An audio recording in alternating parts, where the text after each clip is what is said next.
Olá, graça e paz à família Canaã e a todos que estão nos seguindo nas redes sociais. Que Deus possa abençoar esse momento. Nós queremos pedir desculpa a vocês porque estamos ausentes e nós estamos acertando alguns detalhes. Compramos um microfone e um tripé para melhorar a gravação, para ter um alcance maior e abençoar a vida de vocês, ok? A última mensagem que nós pregamos, o contexto era que o rei confeccionou a estátua de 27 metros por 2 metros e 70 e inaugurou a estátua e propagou que quando ouvisse o som dos instrumentos, todos deveriam se curvar diante dessa estátua e adorar essa estátua. Sadraque, Mesaque e Abdenego, claro, não fizeram isso, não se curvaram diante da estátua. E alguns caldeus, alguns homens foram até o rei e falaram: olha, Sadraque e Mesaque, esses homens não se curvaram diante da estátua. O rei mandou chamá-los, Sadraque, Mesaque e Abdenego, que é Ananias, Misael e Azarias, né? O nome deles foram mudados. Eles foram introduzidos até a presença de Nabucodonosor e Nabucodonosor pergunta a eles e dá uma segunda chance a eles, de quando ouvisse o som dos instrumentos, se curvasse diante da estátua. E então, Sadraque, Mesaque e Abdenego, se não se curvasse, seriam lançados no forno de fogo ardente. O versículo 13 chama a atenção que a expressão com ira e furor. Nabucodonosor manda chamá-los, mas não manda chamá-los simplesmente. Manda chamá-los com ira e furor, porque eles não tinham se curvado diante da estátua. Então dá uma segunda chance a Sadraque, Mesaque e Abdenego. Diz assim no versículo 15, eu estou no capítulo 3 de Daniel, no versículo 15: agora, pois, se estás pronto, quando ouvirdes o som da buzina, do pífaro, da cítara, da harpa, do saltério, da gaita de flores, e de toda sorte de música, para vos prostrardes e adorardes a estátua que fiz, bom é. Mas se a não adorardes, sereis lançado na mesma hora dentro do forno de fogo ardente.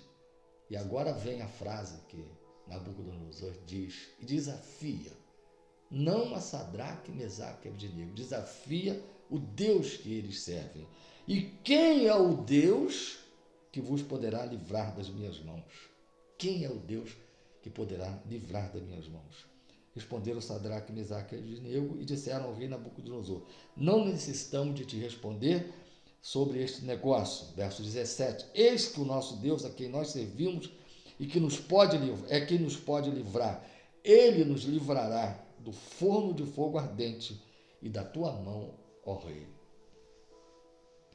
É claro, como seres humanos, Sadraque, Mesaque e Abdenego estavam com medo. Medo é um sinal da existência humana. Eles estavam com medo, eles tinham fé, estava sendo colocada em provação a sua fé, mas eles estavam com medo, mas estavam exercendo a fé em Deus. Eu leio aqui na linguagem de hoje, na Bíblia na linguagem de hoje, eu leio esse versículo 17, que é muito interessante aqui.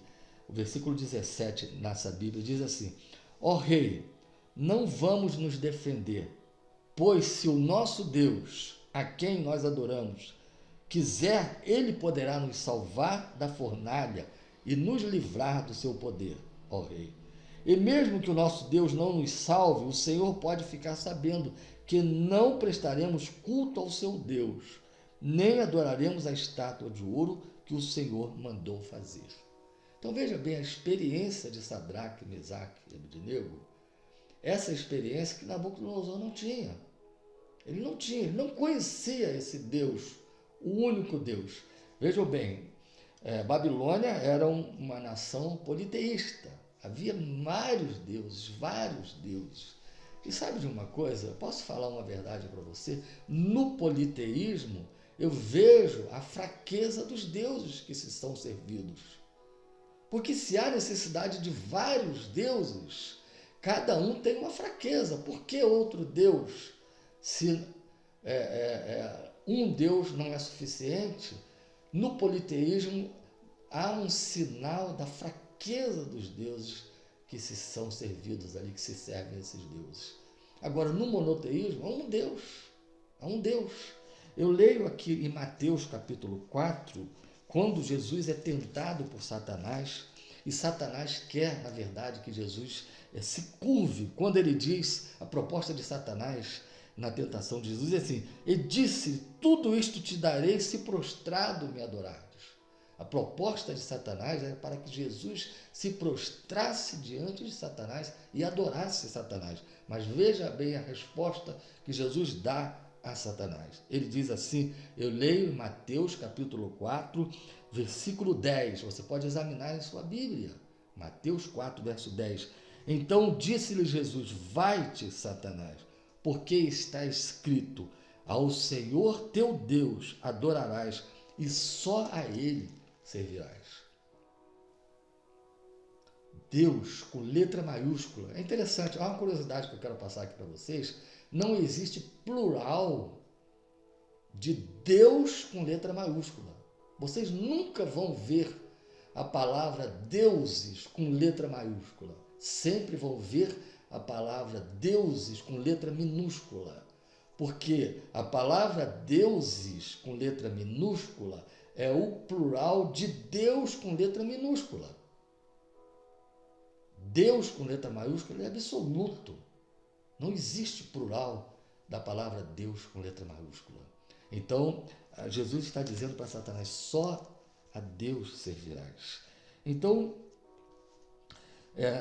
Sadraque, Mesaque e Abednego, ele fala assim, se o nosso Deus a quem adoramos quiser, olha só, é um Deus que ele tem querer, é um Deus vivo, não é um Deus moldado pelas mãos humanas, não, é um Deus vivo que tem querer, é uma pessoa, Deus é uma pessoa, que nós podemos nos relacionar com Ele, podemos conversar com Deus. O que é a oração?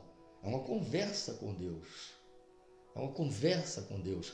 Então, Sadraque, Mesaque e Abednego responde a Nabucodonosor, ó rei, nós não vamos nos defender, pois se o nosso Deus a quem adoramos quiser, Ele poderá nos salvar da fornalha. Então nós temos nesse versículo aqui algumas qualidades. O Deus de Sadraque, Mesaque e Abednego é um Deus que tem querer.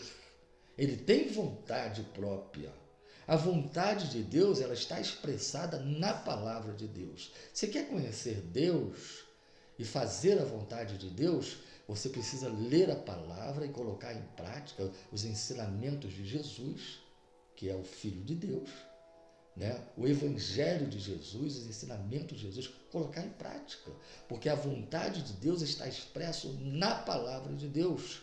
Então Sadraque diz assim, o Deus que, se ele quiser, um Deus que tem querer.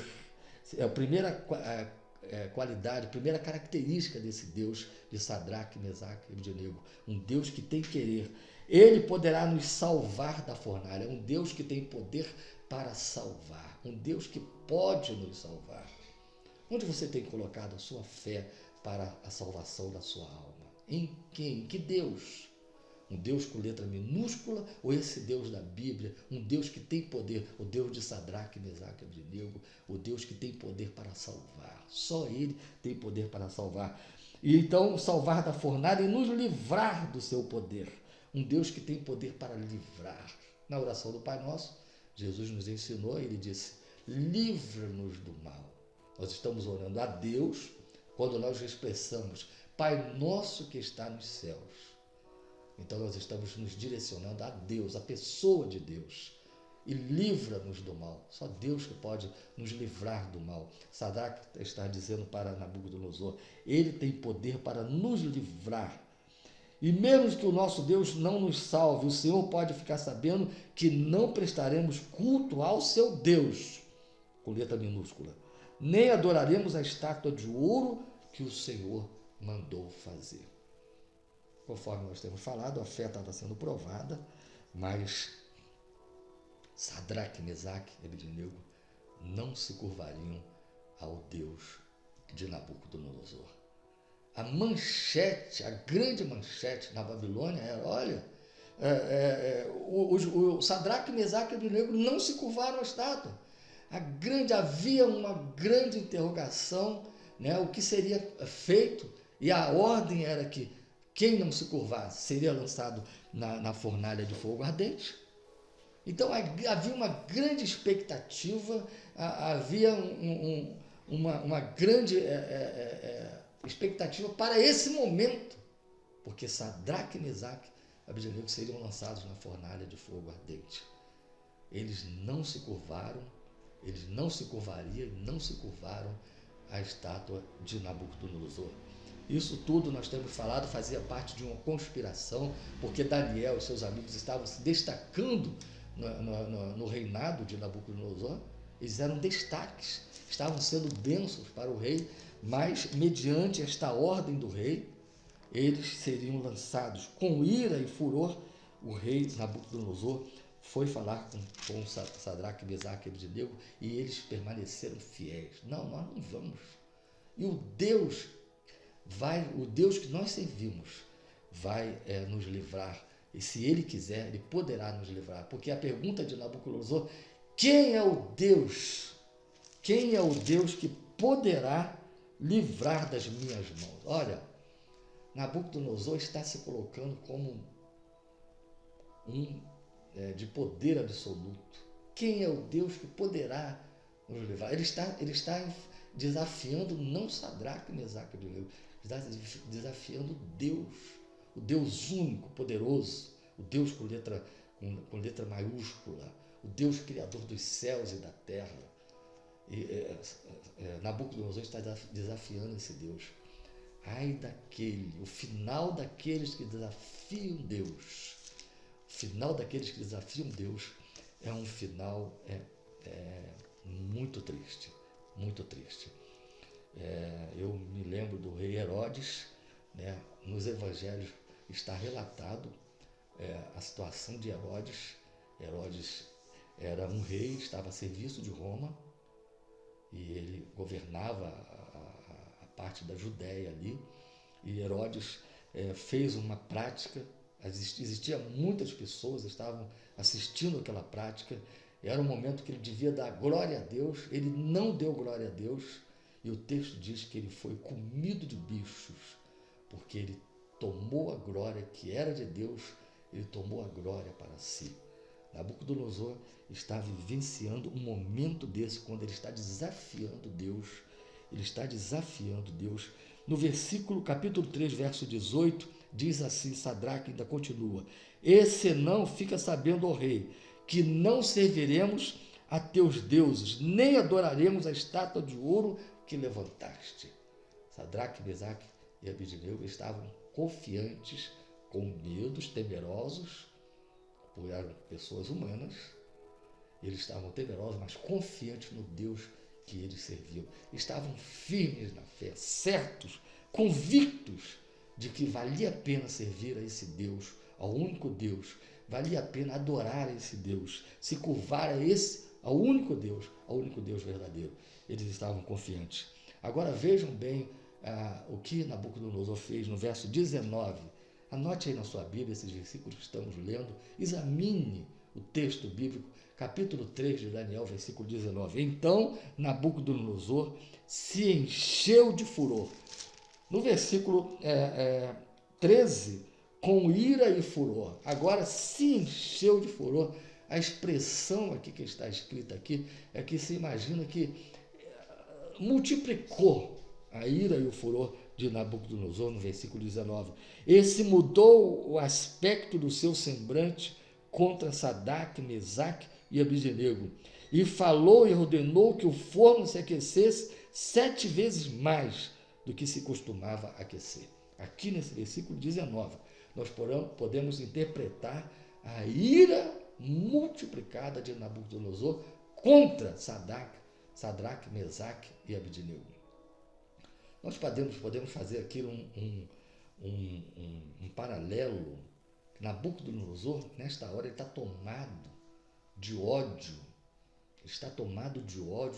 Contra Sadraque, Mesaque e Abednego.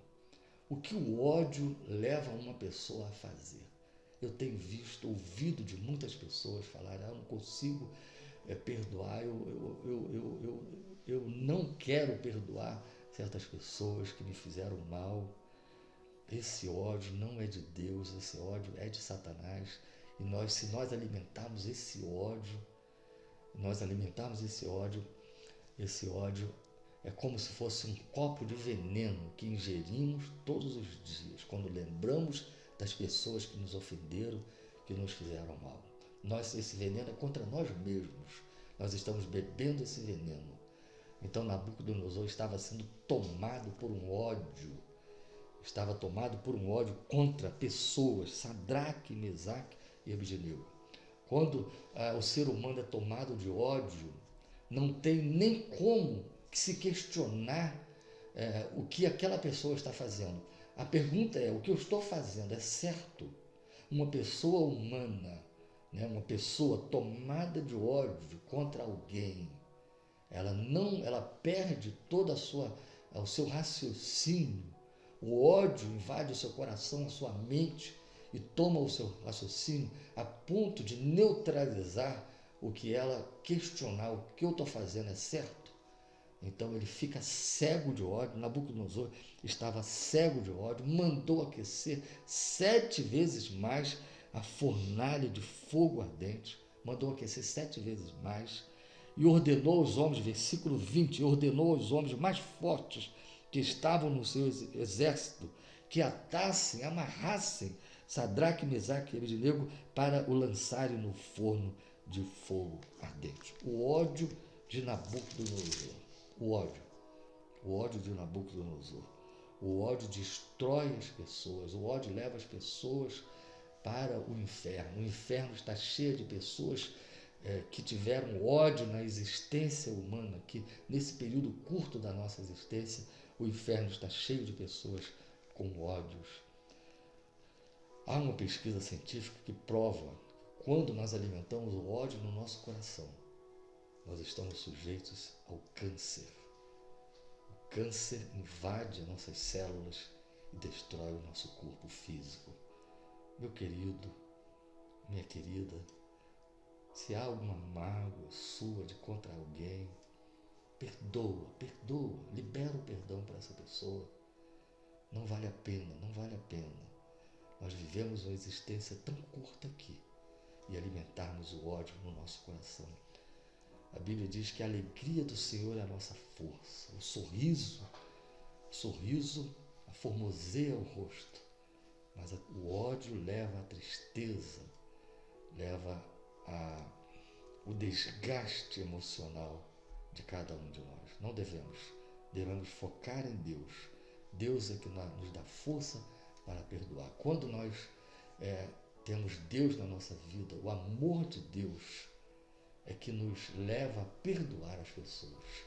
Se você não consegue perdoar uma pessoa, há uma falha desse relacionamento seu com Deus. Há uma falha. Deus quer que nos perdoemos as pessoas que estão ao nosso redor e vivamos bem com essas pessoas.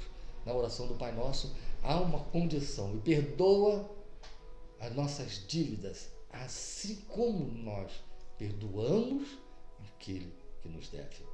Nós só seremos perdoados por Deus se nós perdoamos as pessoas que nos ofenderam. O maior exemplo de amor, de perdão, é a pessoa de Jesus. Quando estava na cruz, ele fez a seguinte oração: Pai, perdoa-os, porque não sabem o que fazem. Jesus perdoou. Jesus ensinou aos seus discípulos o perdão.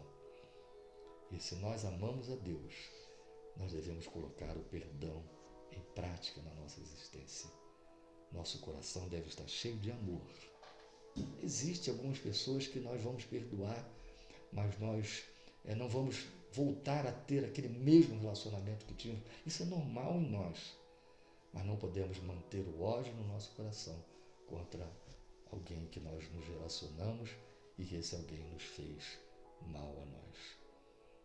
Vamos ver no próximo capítulo, no próximo encontro, o resultado dessa obediência de Sadraque, Mesaque e Abednego a Deus. desobedecendo a ordem de Nabucodonosor. Vamos ver o grande livramento de Deus na vida desses homens que temiam a Deus, que obedeciam a Deus. Deus abençoe. Deus abençoe você, a sua família. Deus abençoe a sua igreja, o seu pastor. Deus abençoe o nosso presidente, a nossa nação. Em nome de Jesus. Amém.